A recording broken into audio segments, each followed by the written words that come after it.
नमस्कार मित्रों। आजकल सोशल मीडिया पर मोटिवेशनल स्पीकर्स की बाढ़ सी आई हुई है। जहां भी देखेंगे आप, जिस चैनल पर देखेंगे तो आपको मोटिवेशनल स्पीकर्स ही मोटिवेशन प्रदान करते हुए दिखाई दे जाएंगे। और व्यंग्य में ऐसा कहा भी जाता है, यदि आज आप एक पत्थर उछालें तो वह किसी मोटिवेशनल स्पीकर को ही लगेगा। इतनी ज़्यादा संख्या में मोटिवेशनल स्पीकर्स हमारे समाज में उत्पन्न हो गए हैं, लेकिन दुर्भाग्यवश इनमें से ज़्यादातर लोग मोटिवेशन के विषय में कुछ भी नहीं जानते हैं। ये सिर्फ वही बातें करते हैं जो आपको सुनने में अच्छी लगती हैं। जो एक फिल्मी गीत है, आपने सुना होगा कि जो तुमको हो पसंद वही बात करेंगे। तो ये लोग उसी तरीके से जो आपको सुनने में अच्छा लगता है वही बात करते हैं। ये आपको बताते हैं कि आप क्या नहीं कर सकते, आप जीवन में जो चाहे वो पा सकते हैं, और आपको ये सुनने में बहुत अच्छा लगता है। परंतु यदि हम गहराई से देखने की कोशिश करें तो ईश्वर ने या प्रकृति ने हम सब को भिन्न भिन्न बनाया है। हम सब एक जैसे नहीं हैं। परंतु होता यह है कि हम जीवन में किसी दूसरे व्यक्ति को देखकर इतना ज़्यादा प्रभावित होते हैं कि हम भी वैसा ही बनना चाहते हैं या जीवन में वैसा ही करना चाहते हैं।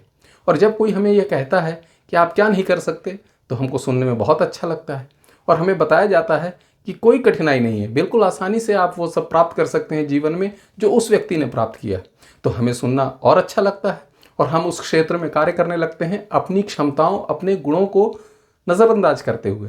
और उसका परिणाम यह होता है कि हम उस क्षेत्र में तो सफल नहीं हो पाते, और जिसमें हमारी योग्यताएं हैं, जिसमें हमारी क्षमताएं हैं, जिसमें हमारे गुण हैं, जिसके साथ ईश्वर ने या प्रकृति ने हमें इस सृष्टि में भेजा है, हम उन गुणों का भी उपयोग नहीं कर पाते हैं। और जीवन में हम एक डिप्रेशन में और निराशा में और असफलता के साथ अपना जीवन व्यतीत करते हैं। और इस सब के जिम्मेदार ये तथाकथित मोटिवेशनल स्पीकर्स ही हैं। आप ध्यान दें कि प्राचीन भारत में जो गुरुकुल में, आश्रमों में शिष्य रहते थे, तो जो गुरु होता था वह वर्षों तक शिष्य का अध्ययन करता था, उसकी क्षमता का, उसके गुणों का, उसके स्वभाव का, और उसके बाद उसके लिए जो उचित होता था वह शिक्षा, वह ज्ञान उसको प्रदान करता था। और इसीलिए आपने सुना होगा कि ऐसा कहा जाता है कि गुरु मंत्र कान में ही फूंका जाता है। कान में ही इसीलिए फूंका जाता है कि वह गुरु मंत्र उस छात्र विशेष के लिए ही है, वह सबके लिए नहीं है। और सबके कान में अलग अलग मंत्र फूंका जाता था, जो गुरु तय करता था उस छात्र की, उस शिष्य की क्षमता और उसकी योग्यता और उसको गुणों को देखते हुए। तो महत्वपूर्ण यह है कि हमें यह मालूम होना चाहिए कि हमारी क्या क्षमताएं हैं और हमारे क्या गुण हैं, और उस क्षेत्र में आगे बढ़ने के लिए यदि हमको कोई प्रेरित करता है तो वही आदर्श मोटिवेशनल स्पीकर या मोटिवेशनल गुरु होगा। जैसा कि श्रीमद् भगवत गीता में भगवान श्री कृष्ण थे। परंतु दुर्भाग्य से अभी मोटिवेशन के बाजारीकरण को देखते हुए, इसके व्यवसाय को देखते हुए, ज़्यादातर मोटिवेशनल स्पीकर आपको सिर्फ यही बताने में लगे हुए हैं कि आप क्या नहीं कर सकते, आप हर क्षेत्र में आगे बढ़ सकते हैं।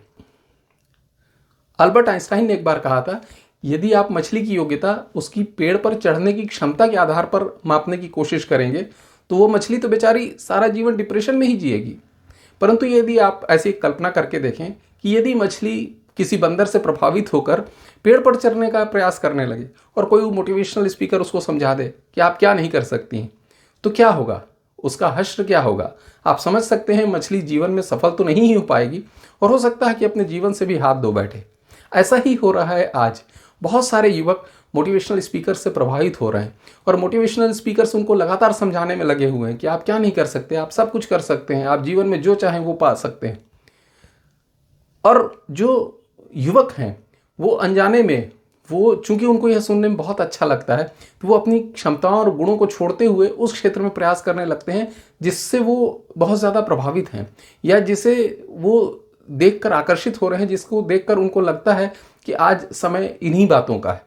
और जब वो ऐसा करने का प्रयास करते हैं और उसमें सफल नहीं होते हैं तो वो एक निराशा के गर्त में चले जाते हैं।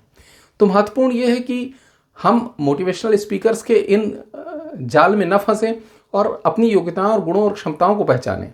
बात यहीं तक सीमित रहती तो भी ठीक था, परंतु वर्तमान में जिस तरीके से अध्यात्म और श्रीमद् भगवत गीता की लोकप्रियता बढ़ रही है, विशेषकर युवाओं में श्रीमद् भगवत गीता बहुत लोकप्रिय हो रही है, तो उसको देखते हुए ये मोटिवेशनल स्पीकर अब अध्यात्म के क्षेत्र में भी घुस गए हैं।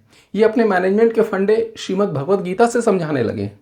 और दुर्भाग्य ये है कि इनमें से ज़्यादातर लोगों को खुद श्रीमद् भगवत गीता के विषय में कुछ भी पता नहीं है, इन्हें महाभारत की कहानी नहीं मालूम है, परंतु ये सुनी सुनाई बातों के आधार पर अपने मैनेजमेंट के फंडे युवाओं को समझाने में लगे हुए हैं।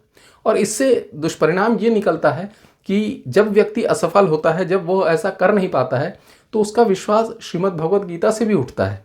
इसलिए हमें इसका बिल्कुल पुरजोर विरोध करना चाहिए। यह कृत्य बिल्कुल निंदनीय है कि आप अपने विचारों को प्रदर्शित करने के लिए, अपने विचारों को सामने रखने के लिए श्रीमद् भगवत गीता का सहारा ले रहे हैं। और मैं आप सबसे यह अनुरोध करूंगा कि जब भी कोई आपको ऐसी बात होती है या सोशल मीडिया पर कोई ऐसी पोस्ट दिखती है जिसमें यह कहा जाता है कि ऐसा श्रीमद् भगवत गीता में लिखा है या ऐसा भगवान श्री कृष्ण ने कहा है, तो आप सबसे पहले जाकर श्रीमद् भगवत गीता का अध्ययन करें। क्या भगवान ने ऐसा कहा है? तो आपको ये जानकर आश्चर्य होगा। मैं स्वयं ऐसे बहुत सारे जो कोटेशंस चल रहे हैं सोशल मीडिया पे, लोगों के वक्तव्य चल रहे हैं, मोटिवेशनल स्पीकर्स के व्याख्यान चल रहे हैं, उनको श्रीमद् भगवत गीता में देख चुका हूँ।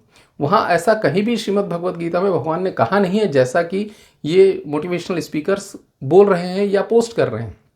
तो मैं आपको सलाह ये दूंगा कि इन सारे उद्धरणों को, इन सारे कोटेशंस को एक बार श्रीमद् भगवत गीता से अवश्य चेक करें कि क्या भगवान श्री कृष्ण ने सचमुच ऐसा कहा है।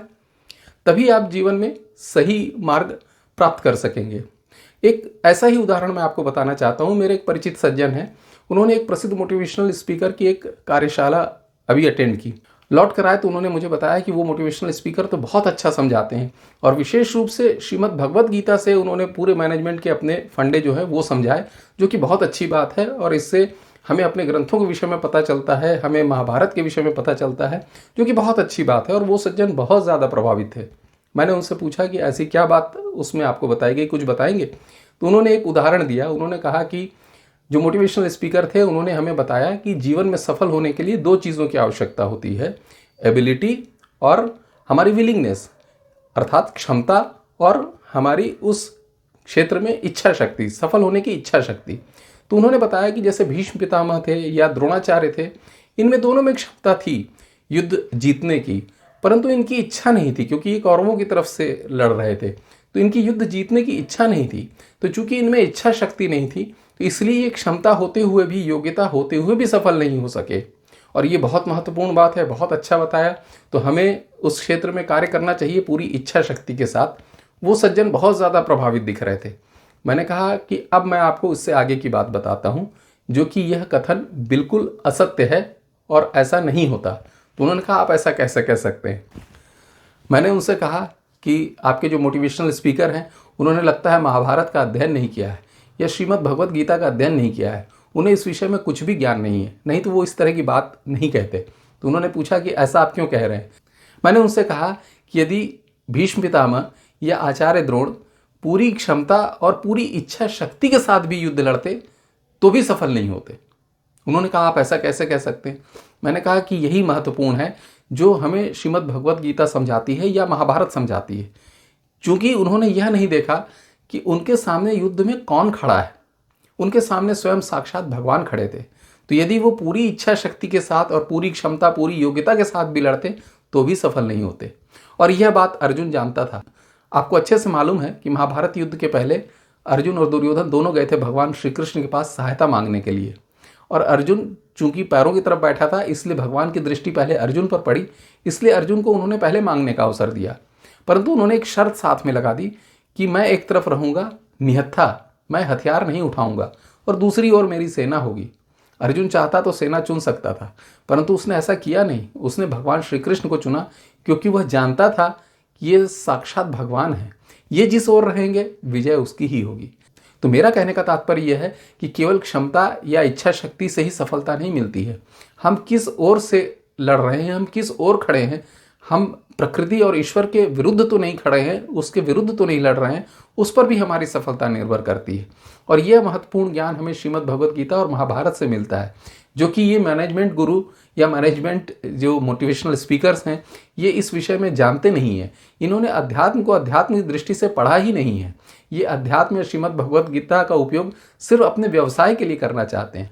तो महत्वपूर्ण ये है कि हम क्षमता और एबिलिटी और जो हम इच्छा शक्ति की बात कर रहे हैं वो तो होना ही चाहिए, परंतु हमारे साथ इतनी दूरदृष्टि भी होना चाहिए, हमारा विज़न भी इतना स्पष्ट होना चाहिए कि हम धर्म की ओर से प्रयास कर रहे हैं या धर्म के विपरीत प्रयास कर रहे हैं।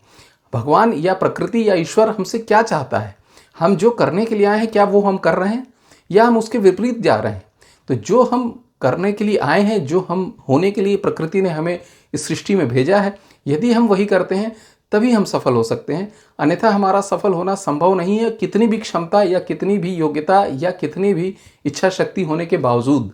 इसलिए मैंने कहा कि यदि भीष्म पितामह कितने भी सक्षम होते, यदि द्रोणाचार्य कितने भी सक्षम होते, यदि इन दोनों की कितनी भी इच्छा होती, तो भी यह युद्ध ये नहीं जीत सकते थे, क्योंकि इनके सामने स्वयं साक्षात भगवान खड़े थे। तो महत्वपूर्ण यह है कि हम इन बातों को समझें, और उससे भी बहुत महत्वपूर्ण बात यह है कि हम श्रीमद् भगवत गीता के नाम पर इस तरह के जो अपने मनचाहे अर्थ निकालकर लोग मैनेजमेंट के नाम पर, मोटिवेशन के नाम पर लोगों को कहानियां किस्से सुना रहे हैं, उससे बचने का प्रयास करें। आशा है यह वीडियो आपको अच्छा लगा होगा, यह जानकारी आपको अच्छी लगी होगी। यदि यह वीडियो आपको अच्छा लगा हो तो कृपया इसे लाइक करें, चैनल को सब्सक्राइब भी करें एवं कृपया बेल नोटिफिकेशन अवश्य क्लिक करें, जिससे कि इस तरह की वीडियो की जानकारी आपको समय पर मिल सके। कृपया इस वीडियो को अपने अन्य मित्रों के साथ भी शेयर करें, जिससे कि हम इस तरह की जानकारी ज़्यादा लोगों तक पहुंचा सकने में सफल हो सकेंगे। धन्यवाद।